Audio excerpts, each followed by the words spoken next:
Wel, wir. Diddorol. Mam a dad yn cefn fan yn sgwennu hynny lawr. Na i gofio hynna. Da chi'n gwybod beth sydd angen? Beth sydd angen i rywun cyn cael yr hawl i yrru car ar y ffordd? Lio? Wel, wrth gwrs, maen nhw angen car, ond o ran y gyfraith, maen nhw angen gwneud rhywbeth cyn cael gyrru car. Cynan? Maen nhw'n gorfod pasio y prawf gyrru yn dyn, felly maen nhw'n gorfod dangos i'r arholwr bod nhw'n ddiogel yn gyrru'r car, ond mae yna rhywbeth arall maen nhw'n gorfod wneud hefyd, sydd yn ymwneud â be maen nhw'n wybod. Ia?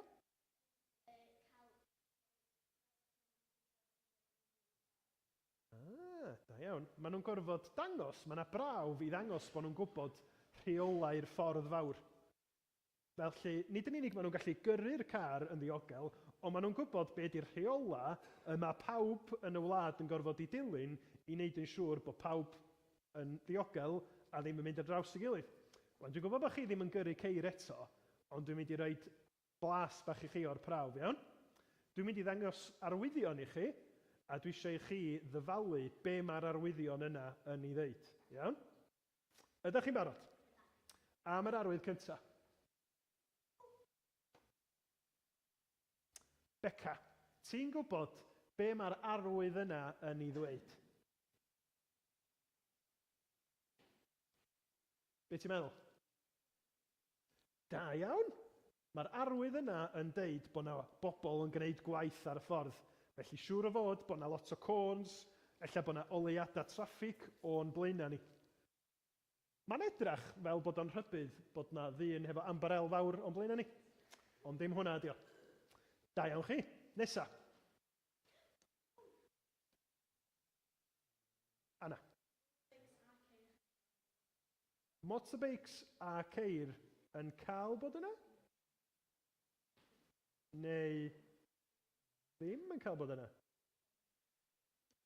Ti'n gwybod be? A deud y gwir wrthych chdi, nes i ddim checio, dwi'm yn cofio. Mae'r un neu'r llall. Gwachardd neu cael gwachardd, ia? Ia. Felly, dwi'n meddwl bod yr arwydd yna'n deud dydy cerbydau modur, felly motorbikes a ceir ddim yn cael bod yna, ond fysach chi'n cael mynd y beics, dwi'n meddwl.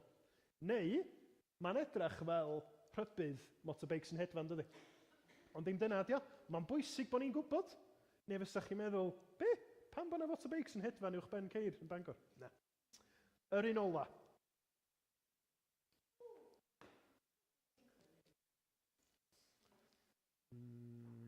Cynan. Mae yna geir yn mynd y ddwy ffordd, ti'n gywir, ond mae'n deud mwy na hynny. Be da chi weld?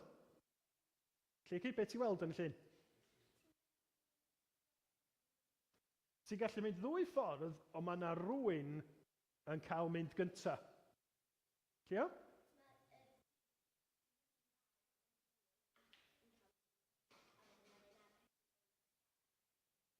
Da iawn. Felly, os ydym ni'n gweld yr arwydd yna, mae'r ceir sy'n dod ata ni yn cael y flaenoriaeth. Nhw sy'n cael dod gynta, a da ni'n gorfod gadael iddyn nhw ddod gynta cyn mynd yn yn blaenau. Mae yna un o hynna'n Llangefni cyn dod at y capel. A da chi'n gorfod cofio pa un ydych chi a be mae'r arwydd yn dweud, achos os di'r ddwy ochr yn dweud fi sy'n mynd gynta, beth sy'n mynd i ddigwydd? Pwysig felly, bod pawb sydd yn mynd ar y ffordd yn gwybod beth yw'r rheola, yn deall yr arwyddion ac yn cadw atyn nhw. Mae hynny mwyn cadw ni'n saff a chadw pawb arall yn saff, mwyn gwneud yn siŵr bod ni'n defnyddio'r ffyrdd fel ac yma nhw fod i gael i defnyddio lles i bawb. Reit, cwestiwn peryg arall wan. Ydy pawb yn cadw'r rheola'r ffordd fawr? Na.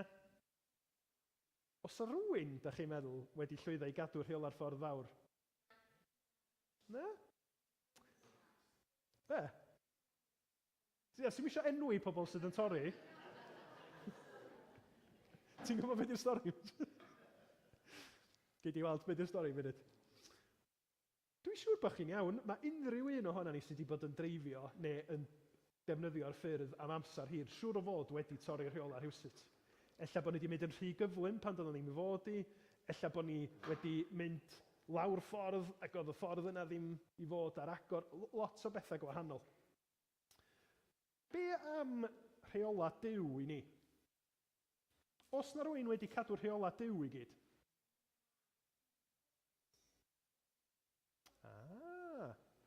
Da chi'n iawn? Does na neb ohona ni wedi gallu llwyddo i gadw rheola Duw i gyd, ond mae Iesu Grist wedi.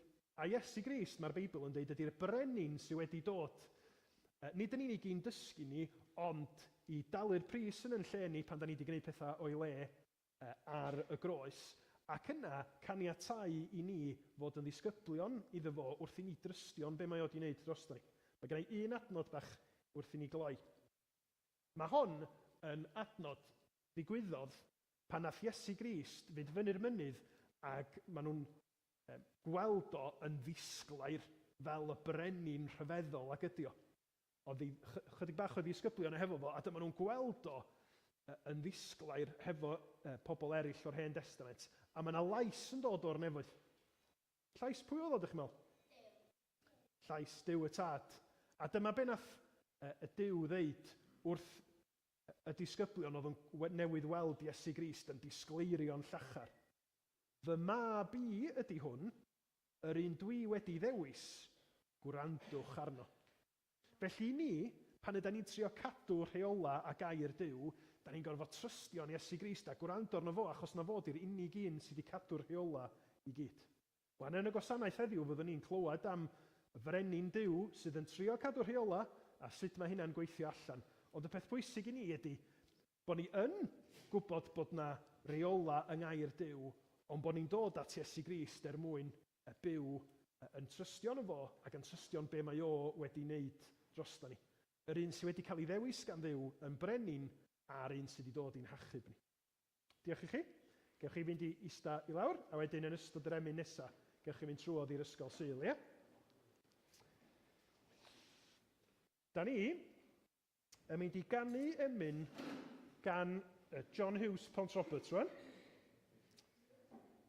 John Hughes Pont Roberts wedi cael ei enni 250 o flynyddoedd yn ôl, ac mi sgwennodd o yr emyn yma sydd yn weddi ar i'r ysbryd glân fod ar waith yn plith ni. O anfon di yr ysbryd glân yn enw Iesu Mawr, a'i weithrediadau megis tân o deied ef i lawr. Yn ôl daddewid fawr ei gwerth o arglwydd, tywall di ysbryd sanctaidd gyda nerth i weithio arnom ni. O thwyr ewyllus deied ef i argohoeddi'r byd, ac arwain etifeddio nef drwy'r anial maith i gyd. Mae'r ysbryd glân nid yn unig yn arwain Cristnogion, ond yn argohoeddi pobl sydd ddim eto'n credu o fawredd Duw a'n pechod ni ac yn tywys ni at Iesu Grist. A'r pennill ola, yn ôl daddewid Iesu Mawr, yr awron anfon di, y gwir ddiddannydd yma i lawr i aros gyda ni. A da ni eisiau ysbryd glân fod ar waith. Nid yn unig wrth i ni addoli fo hefo'n gilydd, ond trwy'n bywyda ni. Fel bod ni yn profi y diddannwch yna yma Duw wedi ei addo wrth i Iesu atgyfodi, esgyn a bod ei ysbryd o yn cael ei roi i ni. Diolch. 568 di ar y llyfr yma.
Dwch ni weddio fo'n gilydd. O arglwydd, da ni yn dyheu am brofi o dywalliad nerthol dysbryd glân di. Achos mi wyt ti'n gwybod mor hawdd ydy hi i ni deimlo yn sych, arglwydd mor hawdd ydy hi i ni ddisgyn yn ôl ar arferion yn hytrach na profi y llawenydd, y gobaith, y mwynhad dwfn hwnnw o fod yn dy gwmni di. Arglwydd, da ni yn gofyn y byddi di ar waith yn yn harwain ni, pan ma'n dyddiau ni'n teimlo fel bod ni yn yr anialwch, yn methu gweld y ffordd yn glir, yn cael yn llethu gan ofna, gan demtasiwn, gan siomedigaetha. Da ni'n gofyn y byddi di o ysbryd sanctaidd yn codi yn golwg ni, i weld pa mor fendigedig ydy gwirioneddau dair di, a pa mor gadarn ydy'r iachawdwriaeth yr wyt ti wedi sicrhau i dy bobl trwy waed y Meseia, gwaed Iesu Grist. Does na ddim ffordd arall. Cyfrwystra a chelwydd yr un drwg, yr amheuon sy'n gallu dod i'n rhan ni. Arglwydd, da ni eisiau cael yn cadarnhau yn y gwirionedd hwnnw dyfo ti, y Duw sanctaidd a chyfiawn, hefyd yn Dduw trigarog, yn Dduw llawn gras. Ac yn Iesu Grist, dyfo ti wedi iselhau dy hun i ddod yn un o'n plith ni. Dyfo ti, arglwydd Iesu, wedi mynd o'r wirfodd i groes Calfaria i dalu y pris yn llwyr am yn pechoda ni. Arglwydd, dyfo ti wedi wynebu erchylltra, y dicter cyfiawn am yn crwydro ni. Ond wrth i ni, arglwydd, droi at ti mewn ffydd ac edifeirwch, bod ni'n cael profi maddeuant. Wrth i ni dynneud di, arglwydd Iesu, yn frenin, yn arglwydd ac yn waredwr i ni trwy ymddiried yno ti, da ni'n cael profi heddwch. Da ni'n cael derbyn y cyfoeth o wybod yn bod ni'n blant i ti, yn blant annwyl, yn blant yr wyt ti wedi'n caru ni gymaint, nes dy fod ti'n dyheu am yn gweld ni'n tyfu'n debycach i Iesu Grist. Dy fod ti fel tad cariadus yn dyheu am i ni, nid yn unig tyfu mewn sancteiddrwydd, ond bod ni'n tyfu mewn mwynhad o gael bod yn blant i ti. Arglwydd, bod ni'n tyfu yn y dyhead yna i weld pobl eraill hefyd yn troi cefn ar ei bywyd o hunanoldeb, o bechod, ac yn troi mewn edifeirwch at Iesu Grist. Ond chdi sy'n gallu gwneud y gwaith hwnnw yn calonna ni, chdi di'r un yn unig sy'n gallu gwneud y gwaith hwnnw yn dod ag elynion yn blant annwyl i ti. O arglwydd, da ni yn dyheu. Da ni yn dyheu am glywed am y gwaith hwnnw'n digwydd yn amlach yn dyddiau ni. A da ni'n gofyn y byddi di, arglwydd, yn dangos i ni sut ydyn ni angen dysgu o thair di. Be ydi o i fod yn bobl sydd fel oedden ni'n trafod wythnos dwytha, yn halen y ddeiar ac yn oleini y byd. Ac arglwydd, bod ni ddim yn cuddio'r pethau yna mwyn trio cael bywyd haws, ond bod ni'n bod y bobl yr wyt ti wedi'n galw ni i fod yn cyfnod ni, yng nghanol y ffrindiau a'r cydweithwyr a'r cymdogion yr wyt ti wedi roed o'n cwmpas ni. Arglwydd, da ni'n gweddio felly, y byddi di yn cael dogoneddu, y byddwn ni yn cael yn bywio cau fel dy bobl di, fel unigolion, ond hefyd fel eglwys. Wrth i ni fod yn trafod y dyfodol, yn trafod be mae dair di ddeud am pwy ydy eglwys Iesu Grist, nid i arwain, nid i roed doethineb, nid i roed gostyngeidrwydd i ni fod yn barod i wrando arna ti trwy dair. Yn barod i'n safbwyntiau ni gael ei haddasu yn ôl dair di. Ti ydy'r un sydd yn gwybod pob peth, nid ni. A da ni'n gofyn ar ei ti weithio yn plith ni mwyn i ni gael gweld yn gliriach, mwyn i ni gael byw mewn ffordd sydd yn amlygu pwy wyt ti yn gliriach ddydd ar ôl dydd. O arglwydd, da ni'n gweddio, y bydd na eneiniad ar dair di i ni, y byddi di'n gwneud yr hyn sydd yn ddryslyd, yn glir, ond hefyd da ni'n gofyn, arglwydd, yr un peth am dy bobl di ledled Cymru. Da ni'n gweddio bendith wrth i Dafydd fod yn pregethu mewn amrywiol lefydd y bora yma, ac yn gofyn arglwydd y bydd dy bobl di, a hyd yn oed pobl sydd ddim eto yn dynabod di yn clywed gair o'r nef, yn ei galw nhw at Iesu Grist i brofi cysur, brofi gobaith, i brofi y cariad, y digyffelu byna sydd yn dod trwy ffydd yng Nghrist. Ac arglwydd, yn y cyfan yr ydyn ni yn ei ofyn, da ni yn cydnabod yn pechod, yn hangen, yn gwendid, ac yn gwneud hynny wrth ddiolch am dy ras di. Cynorthwya ni felly, ym mhob peth ar gychwyn wythnos newydd, i'r rhai ohonan ni sydd yn teimlo'n wan, y rhai ohonan ni sydd yn bryderus, arglwydd yn dy ras, tosturia wrthyn ni. Cryfhau'n ffydd ni, a cynorthwya ni i fod yn bobl sydd yn annog ac yn cymell ac yn caru ein gilydd hefyd. Chliw yn gweddi ni rwan, a bydd ar waith yn dy fyd di, mwyn i Iesu Grist gael y clod a'r mawl y mae o yn ei heiddi. Ni'n gofyn hyn, clod a gogoniant i thenw. Amen. Dewch i ni ganu eto felly. Emyn sydd yn gofyn ar ei eglwys Iesu Grist, wneud ei gwaith yn pwyso ar Grist y brenin, ar ei alwad o, ar yr arfogaeth mae Duw yn ei roi i ni. O eglwys cod a gwisg darfogaeth di, gwrando alwad Crist ein brenin. Yr rhai oedd wan sy'n awr yn dyrfa hi, cryfder Duw sy'n nerthyn byddin. A tharian ffydd a'r gwir o'n plaid, gwrthodwn gelwydd yr un drwg, cans cariad yw'r rhyfelgry'r fyddin gref, wrth i'n geisio y colledig. O ysbryd tyrd, rho gryfder ym mhob cam, dyr o ras at bob rhyw rwystyr, i ni gael rhedeg heb ddiffygio byth, gweision ffyddlon ym mhob brwydr, ac wrth i'r saint fi'n mynd o'n blaen at seinio conquest mawr ei ras, yn sŵn ei can hiraethwn am y dydd, cawn ei weled mewn gogoniant.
Byddwch yn onest, os na bobl yn eich bywydau chi, mae gennych chi deimladau cymysg amdanyn nhw.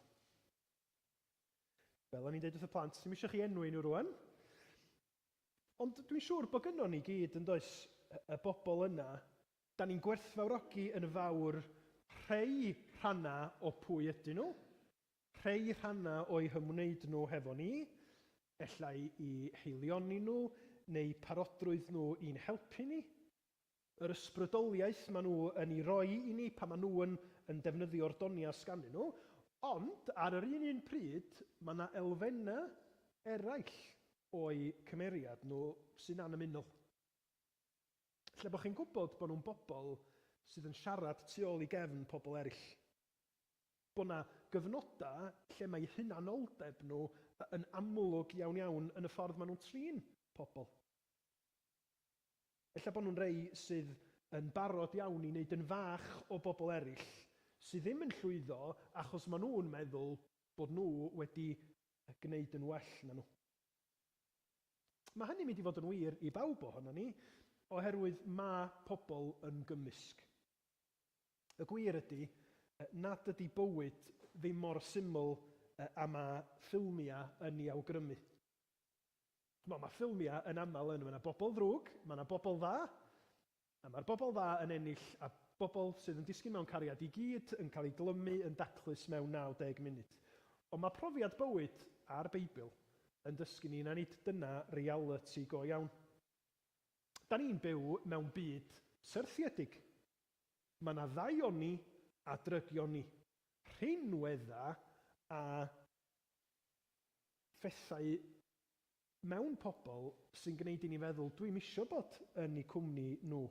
Yn sicr, dwi ddim isio dilyn i hesiampl nhw.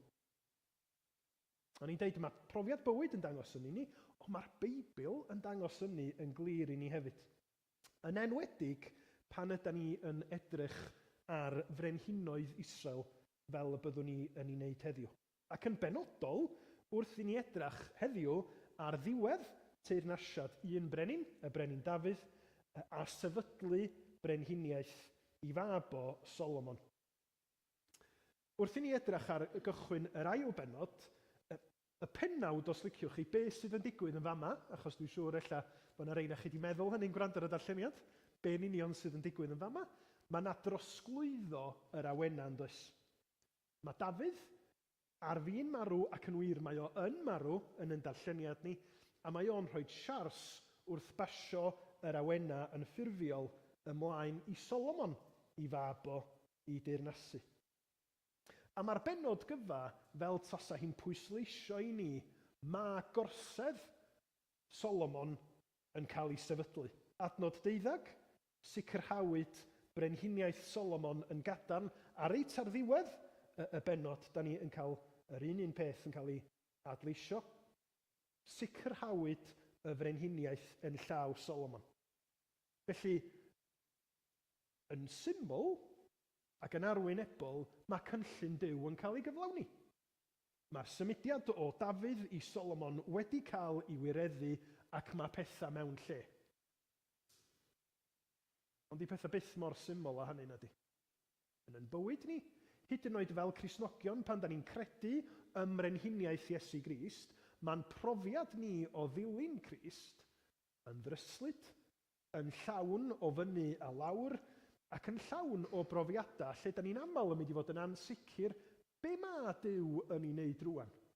Sut ydw i'n gallu credu bod brenhiniaeth a theyrnas Duw yn ddiogel pan mae hyn yn digwydd yn fy mywyd i yn y byd fel ag ydw i'n ei weld o.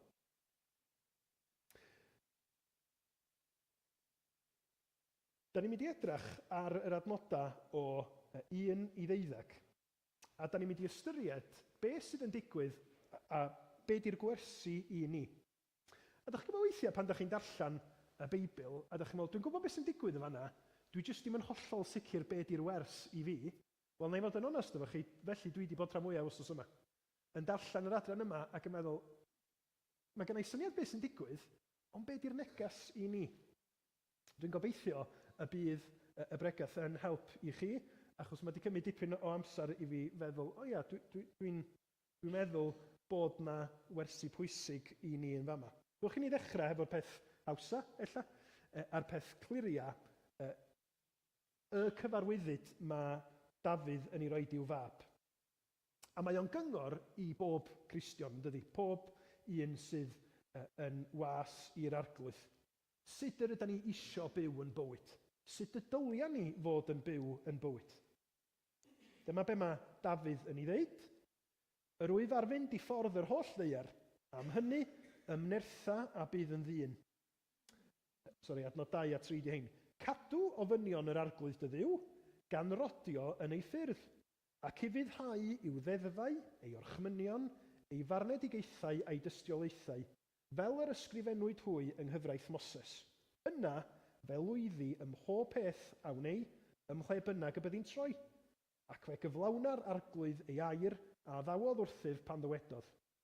Osgwiliad y ddisgynyddion ei ffordd, a rhodio ger fy mron mewn gwirionedd a'i holl galon ac a'i holl enaid, yna ni thorir ymaith w'r ofdylwyth oddi ar orsedd Israel. Cyngor doeth. A fyswn ni'n gobeithio i bob Cristion fela fyswn ni'n dymuno byw yn bywyda, de. Lle be mae Duw wedi ddeud yn ei air yn siapio pwy ydyn ni. Y ffordd yr ydyn ni yn byw yn bywyd yn dod o dan awdurdod pwy ydy'n brenin ni, Iesu Grist, a sut y mae o wedi dangos i ewyllus i ni yn ei air. Da ni'n ei cymryd nhw o ddifri, ond yn fwy na hynny, da ni isio iddyn nhw fod yn rhan o pwy ydyn ni. Fel bod y ffordd ydyn ni'n ymatab i sefyllfaoedd, y ffordd ydyn ni yn delio â phroblemau bywyd wedi cael ei gwreiddio yn be mae gair Duw yn ei ddeud. Mae o'n air sydd yn cyfeirio yn traed ni'n dydy. Mae llyfr y Salma yn ei ddeud. Dyna da ni isio i ni ac i'n plant ac i bobl yr ydyn ni'n ei caru sydd wedi dod i gredu'n Iesu Grist. Ond da ni'n gwybod nad ydyn ni'n llwyddo i wneud hynny yn aml iawn.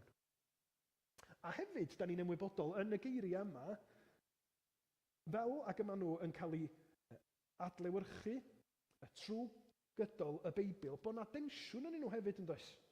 Mae geiriau yma'n debyg iawn i'r geiriau ddywedwyd wrth Joshua pan oedd o'n cymryd drosodd gan Moses. A mae yna densiwn yn nhw, achos mae yna elfen lle y bysa rhywun yn gallu darllen yr adnodau yma yn arwynebol a deud, felly cwbl da ni angen wneud ydy dilyn rheola Duw? A fydd pob peth yn iawn? Hynna'n hawdd yn syml, dydy. Os ydyn ni jyst yn gwneud be mae'r llyfr yn ei ddeud, yna fydd pob peth yn gweithio, llwyddiant, yn ôl yr addewid yma. Ond eto, wrth ddarllen y Beibl a sylweddoli, mae yna fwy iddi hi na hynny'n does. Dydy Duw ddim fel peiriant maes parcio na di. Lle da chi'n rhoi y newid cywir i mewn a presto, mae y ticad cywir yn dod allan. Na. Mae'n perthynas ni a Duw yn berthynas go iawn, lle da ni'n ymddiried yn efo. Lle ydyn ni'n dod a yn dyheada, yn dod a'n bywyd ato fo ac yn gofyn am ei gymorth o ac yn cydnabod yn aml fyddwn ni'n methu gwrando ar ei air o. A bod na densiwn hyd yn oed yn o'n ni'n hunin fel Cristnogion, lle da ni'n gwybod beth da ni'n fod i wneud, ond mae natur ni yn mynd â ni ffordd arall. Da ni'n gwybod bod ni'n fod i fadda i bobl sydd yn gwylltio ni, ond mae'n haws bod yn flin. A mae'n teimlo'n well i ni anwybyddu nhw na madda fel ag yr ydyn ni'n gwybod yr ydyn ni fod i wneud. A mae'r Beibl a'i ddoethineb hefyd yn dangos i ni, os ydyn ni'n byw yn bywyd hefo'r syniad arwynebol yna, na'r cwbl da ni'n gorfod wneud ydy cadw rheola a mi weithydd pob peth yn iawn, be da ni'n wneud efo llyfr Job yn y Beibl? Achos dysgeidiaeth fawr Job ydy, mae na ddioddefaint sy'n gallu dod i bobl gyfiawn, sydd yn cadw gair Duw, sydd yn ymdrechu i fyw yn ôl y gair, a dydy dioddefaint Job ddim yn dod oherwydd i bechod o'na di. Dyna ergyd Job. Mae cysurwyr Job yn deud hynny. Wel, mae rhaid bod chdi wedi gwneud rhywbeth o'i le, a dyna pam ti'n diodda fel yma. Wel, da ni fel darllenwyr Job yn gwybod, wel na, nid dyna ydi o. mae dioddefaint, mae pethau ddim yn gweithio yn digwydd i bobl sydd yn ufuddhau air Duw yn aml iawn. Pam? Achos dydy'n byd ni ddim yn gweithio yn ôl fformulas syml. Mae o'n fyd toredig. Da ni'n bobl doredig. Ond trwy'r Beibl, y tensiwn yna, mi da ni'n gweld ffyddlondeb Duw yn torri trwodd yn dydyn. A mae'r Beibl yn dysgu ni bod ffyddlondeb Duw ddim yn dibynnu ar ein hanufuddod ni.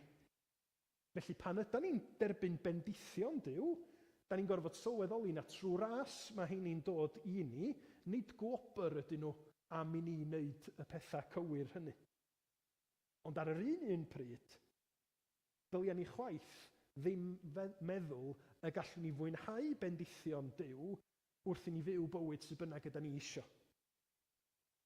Hynny di, bod gras Duw yn golygu, gnewch beth ydych isio wan. Gym gwahaniaeth os ydych chi'n dilyn gair Duw neu ddim. Allwn ni ddim disgwyl bendithion Duw os ydyn ni'n mynnu byw mewn anufuddod trwy'r amser. Na.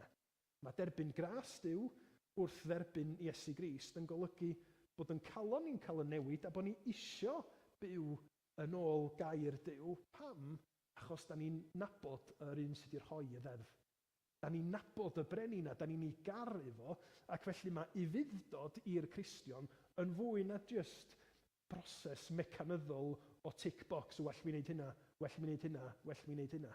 Mae ufuddod i'r Cristion yn waith trwy'n bywyd ni wedi cael ei ennyn gan yr ysbryd glân ac yn deillio o'r berthynas gariadus honno.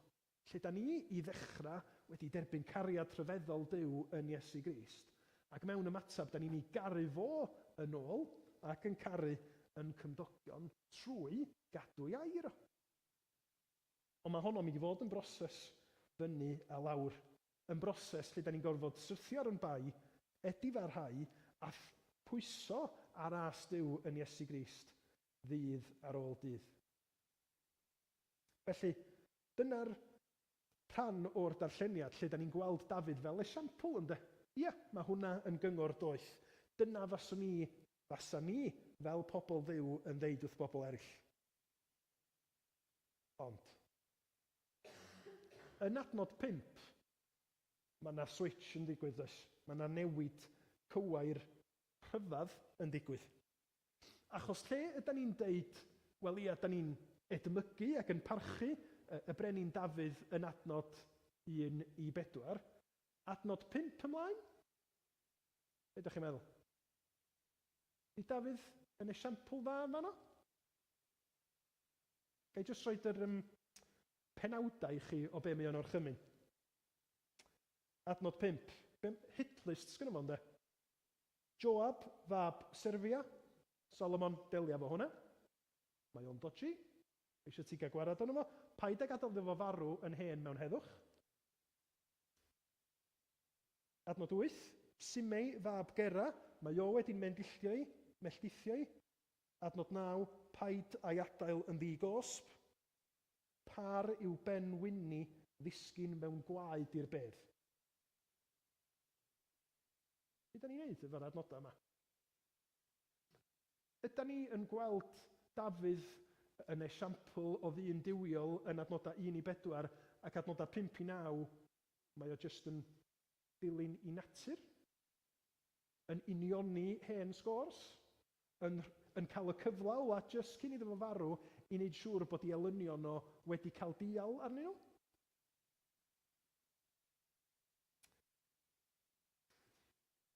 Dwi'm yn siŵr iawn beth i'r atab, mae i fod yn onest efo chi. Achos o allan esbonwyr gwahanol, maen nhw yn mynd i ddau gyfeiriad. Mae yna rhai esbonwyr yn deud, na, wrth gosbi y bobl yma, mae o'n bod yn gyfiawn, mae o'n gwneud be ddylia'r brenin fod wedi wneud pan nathon nhw fynd yn groes iddo fo, ond mae esbonwyr eraill yn deud na ochr dywyll Dafydd ydi hon. Bod o yn gweithredu, fel Don yn y maffia, jyst cyn iddo fo farw yn sgwennu'r rhestr o bobl sydd yn, dwi'n cofio be oedd y dywediad yna, Sleep with the Fishes, oedd y dywediad yn y ffilm, dim Gladiator, Godfather. Dwch i ni edrych ar beth sy'n digwydd. Felly mae o'n sôn am y bobl yma sydd yn elynion iddo fo, ac mae o'n deud wrth Solomon, mae rhaid i chdi ddelio efo'r bobl yma. Yn syml, mae o'n deud, mae rhaid i chdi gosbi nhw a'i lladd nhw, ond defnyddia dy ddoethineb wrth ymwneud â nhw. Wel, mae yna lot o gefndir brenin Dafydd a'i hanes o yn fama. Dwi'n eisiau i chi edrych arnyn nhw i gyd, dwi'n mynd i gyfeirio atyn nhw i gyd, neu jyst rhoi esboniad sydyn i chi, beth sydd yn digwydd. Pan da ni'n sôn am Joab fab Serfia adnod 5, mi oedd Joab fab Serfia yn un o gadfridogion yn myddin y brenin Dafydd. Ac felly oedd o'n un o'r bobl yr oedd Dafydd wedi trystio i frwydro drosto fo. Ond, ei fod o yn ymddangos fel bod o'n un o filwyr ffyddlon y brenin Dafydd, be da ni'n weld yn 2 Samuel ydy bod o'n ddyn slei. Ac ei fod o'n honni bod yn was ffyddlon i'r brenin Dafydd go iawn, mi oedd Joab fab Serfia yn gwneud be oedd o eisio. O dan yn ymddangos fel bod o'n gwneud hynny o dan awdurdod y brenin Dafydd. Felly, yn yr hanesion da ni'n clywed amdanyn nhw, bod Joab fab Serfia yn lladd Abner fab Ner adnod 5 ac Amasa fab Jether, fe lladdodd a thywall gwaed rhyfel ar adeg heddwch. Be ddigwyddodd oedd bod Dafydd yng nghanol i gyrch yn erbyn gwahanol unigolion wedi dod i gyfamod hefo y ddau yma ac yn dweud, dwi'n mynd i, bod chi wedi torri'r gyfraith, bod chi wedi mynd yn ferbyn ni, dwi'n mynd i gymodi hefo chi. Pob peth yn iawn. A tu ôl i'w gefno, mae un o'i filwyr o Joab fab Serfia yn mynd ac yn lladd y bobl yma, achos bod o isio gwneud hynny. Dwi'n mynd i awgrymu wrthych chi bod hwnna, Joab fab Serfia a sut oedd o'n byw i fywyd o dan awdurdod Dafydd, yn debyg iawn i sut da ni'n gallu cael yn temtio i fyw yn bywydau. Yn y ffordd y gallwn ni ddeud, wel, dwi'n credu'n Iesu Grist, dwi'n Gristion, ond go iawn, dwi'n gwneud be dwi eisiau gwneud. Dwi'n gwybod bod y Beibl yn bwysig, dwi'n gwybod y dyliwn ni fod yn ei ddilyn o, ond pan dwi'n cael cyfle, dwi'n gwneud be dwi eisiau gwneud. Felly, dwi'n ymddangos yn berson sydd yn addoli Duw ar ddydd Sul, ond pan dwi yn yngwaith, watch out. Mae'r bobl yma i gyd yn gwybod dwi ddim yn un i chwarae hefo fi. A wedyn mae yna ragryth yn gallu datblygu hyd yn oed yn ein bywydau ni fel Cristnogion. Ymddangos fel bod ni'n dod o dan awdurdod Iesu Grist, ond go iawn, ni sydd yn penderfynu be da ni'n neud trwy'r amser. Os ddim i ildio i awdurdod y brenin Iesu, a mae o nid yn unig yn cael ei ddangos yn bywydau ni, ond mae o yn dinistrio perthynas, mae o'n dinistrio sut mae pobl yn gweld teyrnas Dduw, achos mae pobl sydd yn honni bod yn Gristnogion yn byw fel pobl y byd.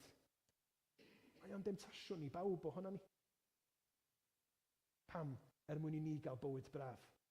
Pam? Mwyn i ni lwyddo achos mae hwnna'n dod â boddhad i ni.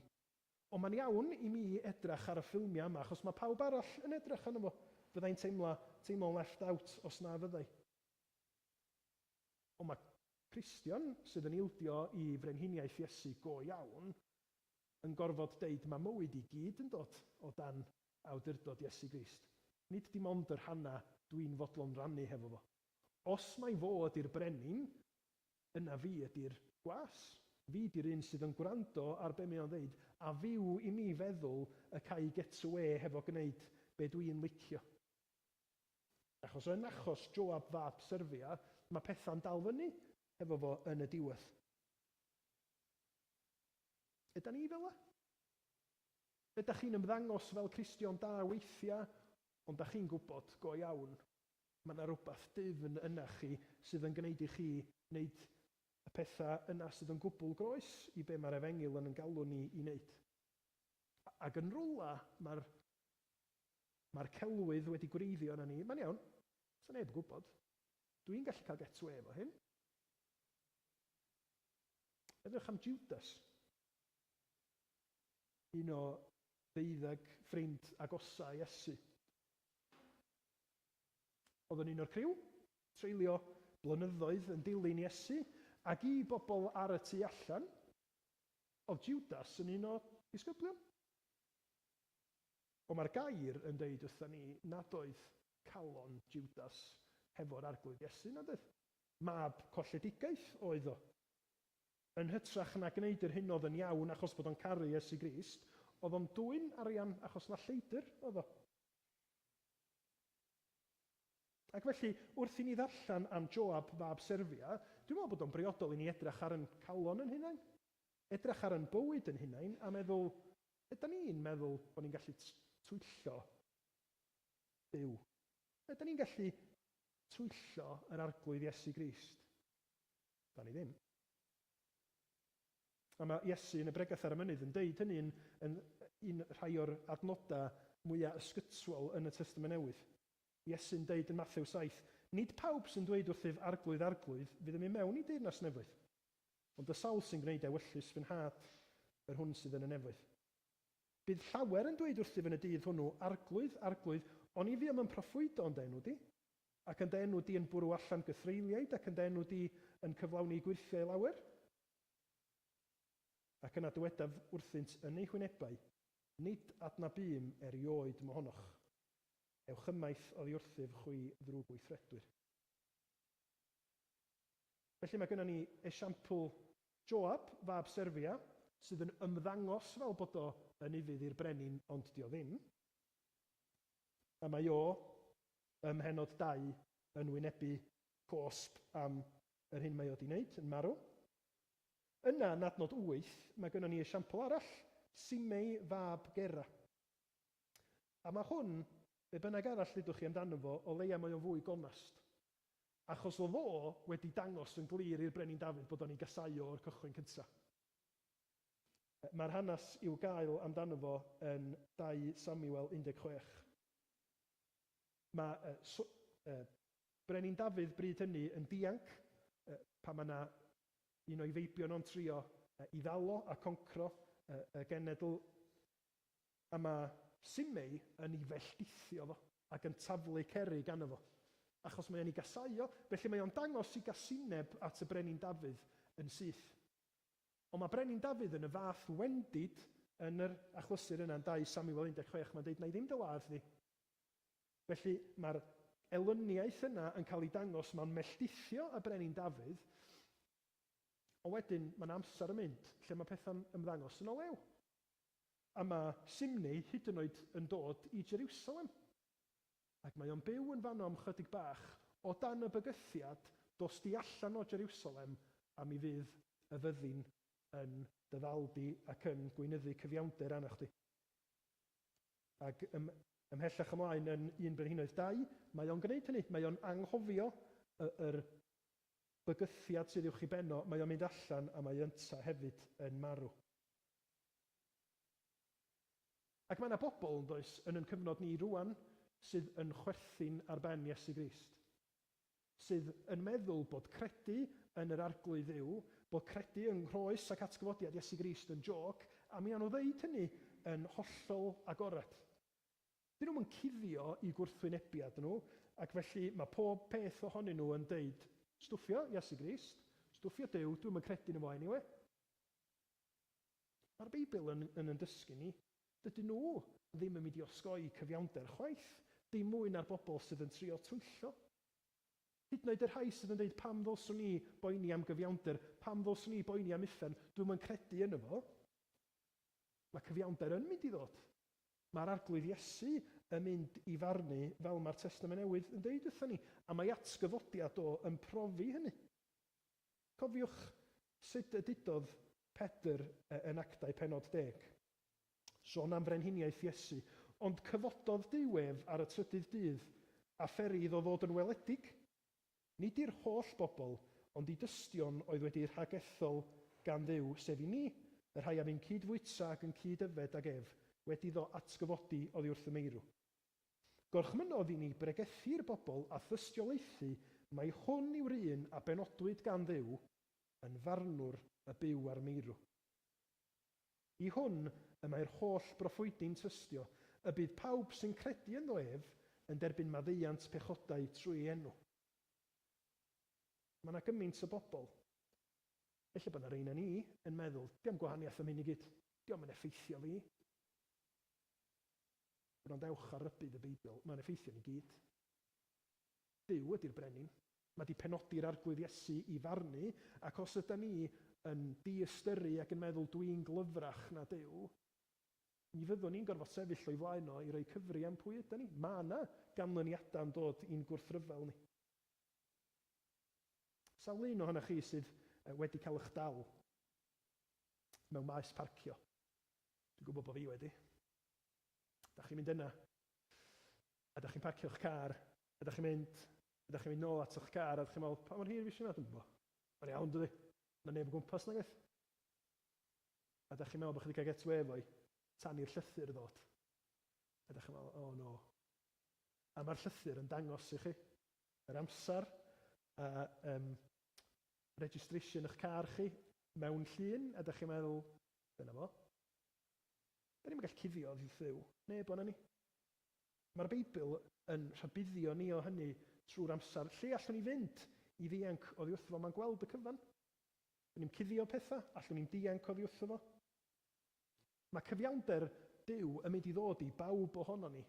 Y cwestiwn mawr ar hyn mae'r bennod yma'n ddangos ni ydy, y cwestiwn mawr ydy, be di'n perthynas ni ar brenin? Ydyn ni'n trio i dwyllo fo? Ydyn ni'n agorad yn yn gwrthryfel ac yn ein gwrthwynebiad? Neu ydyn ni fel meibion Barsilai adnod 7? Yng nghanol y cyfnod yma lle mae Dafydd yn deud cofia fo a gna hyn, mae yna adnod bach sydd yn sticio allan achos mae'r cywair yn wahanol. Ond, adnod 7, bydd yn garedig wrth feibion Barsilai o Gilead. Gad iddynt fod ymysg yr rhai a fydd yn bwyta wrth dy fwrdd. Oherwydd deithant ataf pan oeddwn yn ffoi rhag dy frawd Absalom. Mae yna bobl sydd wedi ymwneud â Dafydd sydd yn mynd i brofi bendith, sydd yn mynd i brofi trigaredd, a mae'r gair caredigrwydd, y gair Hebraeg, hesed ydi o. Yr un gair sy'n cael ei ddefnyddio i ddisgrifio trigaredd Duw, enghraifft, yn Ezekiel 34:6, yr arglwydd Duw trigarog a graslon, araf i ddigio, llawn cariad, caredigrwydd a ffyddlondeb. Mae meibion Barsilai wedi ymatab yn gadarnhaol i'r brenin pan oedd o'n i wendid, wedi trystio yno fo, ac maen nhw wedi derbyn caredigrwydd. A dyna di'r efengyl yn ei hanfod, ynde. Mae'r brenin wedi dod yn un ohono ni, mae'r brenin wedi dod yn wan, sa chi'n gallu dweud, yn Iesu Grist. Mae wedi gwneud rhywbeth rhyfeddol i welynion, chi a fi, ac mae'r efengyl wedyn yn galw ni i ddod at y brenin Iesu. A da ni'n gwybod na brenin ydi o, achos bod o wedi marw ar y groes am yn pechoda ni, mae wedi codi'n fyw a mae o rŵan ar orsedd yn teyrnasu. A mae galwad yr efengyl yn dweud, dowch at y brenin. Fel ac yr ydych chi, ildiwch iddo fo, trystiwch yn yr hyn mae o wedi wneud drosta chi, a be gawn ni? Byw efo fo. Meibion Barsilai yn cael bwyta wrth fwrdd y brenin, a dyna un rhan o'r addewid i Gristion, ynde? Diolch moch be da chi wedi wneud, diolch moch faint o grwydro da chi wedi wneud, os da chi'n ildio i Iesu Grist mewn ffydd ac edifeirwch, mi fyddwch chi'n cael eich derbyn yn rhan o deulu Duw. Ac yn profi y wledd hyfryd yna hefo pobl eraill, oedd hefyd unwaith yn elynion, ond wedi derbyn o garedigrwydd y brenin. Felly, wrth i ni i gloi, pa un o heina oedd yn canu cloch i chi? Ydych chi'n gweld yn eich bywyd eich hun yr elfen yna o Joab fab Serfia, sydd yn allanol yn deud yndw dwi'n dilyn y brenin Iesu, yndw dwi'n Gristion, ond yn fewnol yn gwneud be da ni isio? A mae pob peth yn dod lawr i sut ydw i'n teimlo amdano fo? Ydych chi yma bore yma, ac ella, ydych chi'n hyd yn oed yn smalio bod chi'n Gristion? Ydych chi'n deud, dwi'n licio hynna. Dwi'n licio be dwi'n glwad am yr arglwydd Dduw, ga i wneud be dwi isio, diolch bwys. Mae yna rybudd clir yma nad oes na neb ohono ni yn mynd i allu byw bywyd gwrthryfelgar heb orfod talu'r pris, oni bai bod ni'n troi at y brenin sydd wedi dangos i garedigrwydd a'i eddaioni ni trwy ddod i'n byd ni. Chybod, ni'n deud wrthych chi, be da chi'n neud o'r brenin Dafydd? Ydy o'n gweithredu cyfiawnder yn gwneud be mae o fod i wneud, neu ydy o just efo vendetta bersonol yn fama? Pa'n da chi'n meddwl? Dwi eisiau deitha chi, gan bwys mewn gwirionedd. Achos nid y brenin Dafydd ydy'r Meseia. Mab Dafydd ydy'r un yr ydyn ni angen trystio yno fo. A does am angen i ni gwestiynu cymhelliad neu sut mae Iesu Grist wedi meddwl a gweithredu, achos da ni wedi weld o'n glir yn y Testament Newydd. Da ni'n cwestiynu daioni Duw yn Iesu Grist, achos mae o wedi dangos drosodd a throsodd sut mae o'n delio efo pobl sy'n heiddi dim daioni, sydd yn heiddi dim gras, ond eto mae o'n trigarhau wrth bechaduriaid.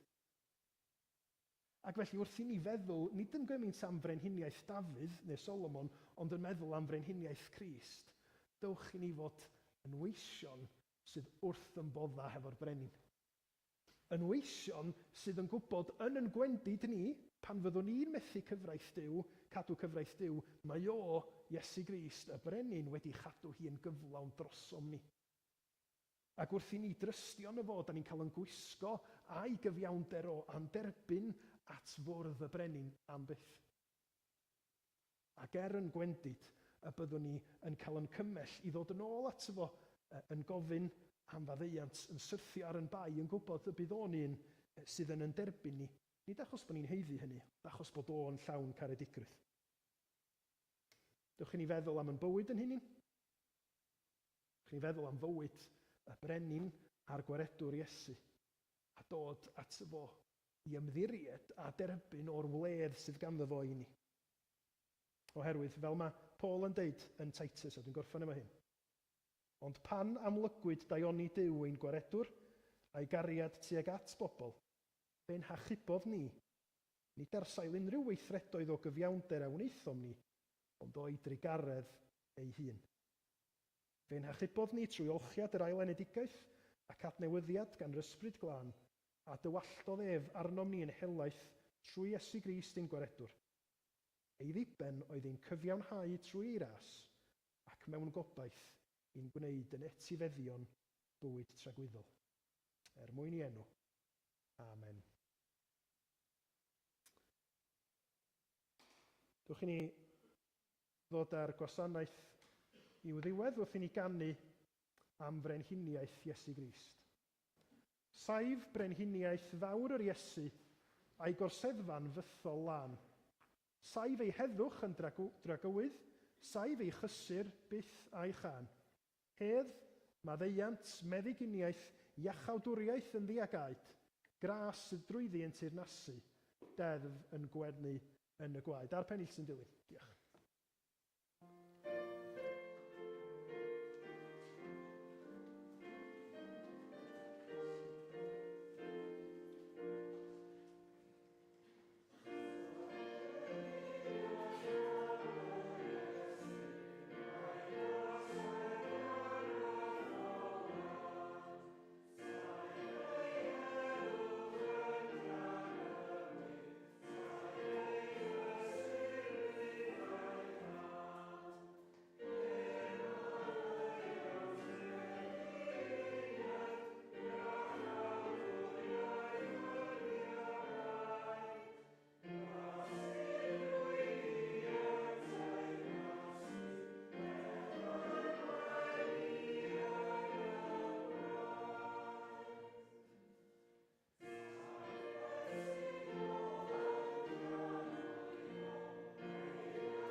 Diolch, Breninef, dy fod ti wedi cyflawni y cyfan o'r ddeddf.